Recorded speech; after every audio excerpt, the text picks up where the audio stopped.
Today's happiness tip is about habit formation and what our tendencies usually are. So, the first question you want to ask yourself when you are trying to understand how you build a habit is, how do I respond to expectations? How do I respond to outer expectations and inner expectations?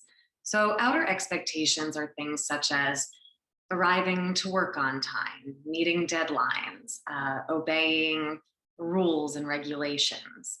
Inner expectations are things such as meditating because it's good for my brain, exercising, things like that. So, I want to talk about two of the four tendencies today, and these two tendencies are the most common. The first one I want to talk about is the tendency of the questioner. A person who is a questioner resists outer expectations and meets their own inner expectations. And what this means is that something better makes sense to them if they are going to do it.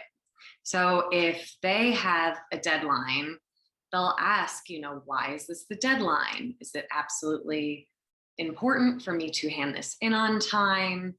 Why is this rule or regulation laid out like this? I must understand it before I actually abide by it.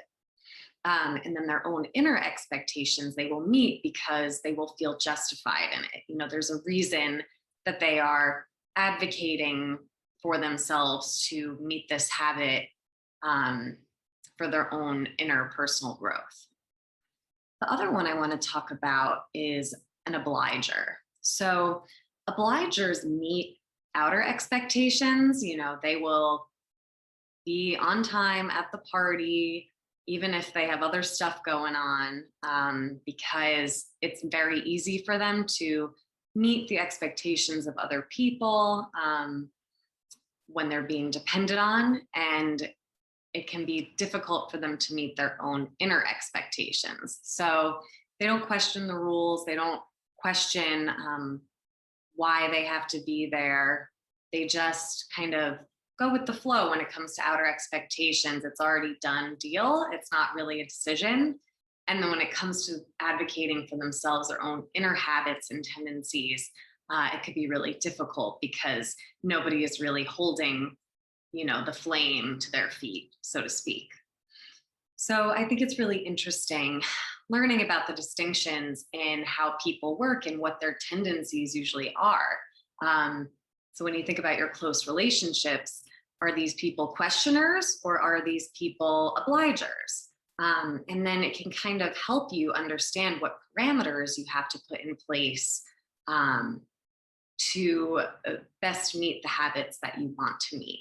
So, an obliger might calendar going to the gym. They might calendar everything that they're supposed to do because they will think, okay, well, it's already on the calendar. It's already an expectation that I'm going to do it. Therefore, I'm going to do it.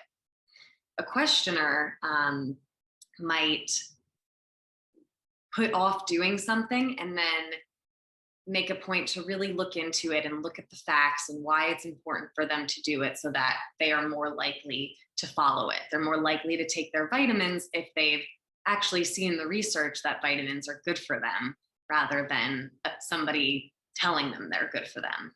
So I hope this helps kind of understand the differences between these two. Next week, I will be going into the other two tendencies, which are more rare, but very interesting. Thanks.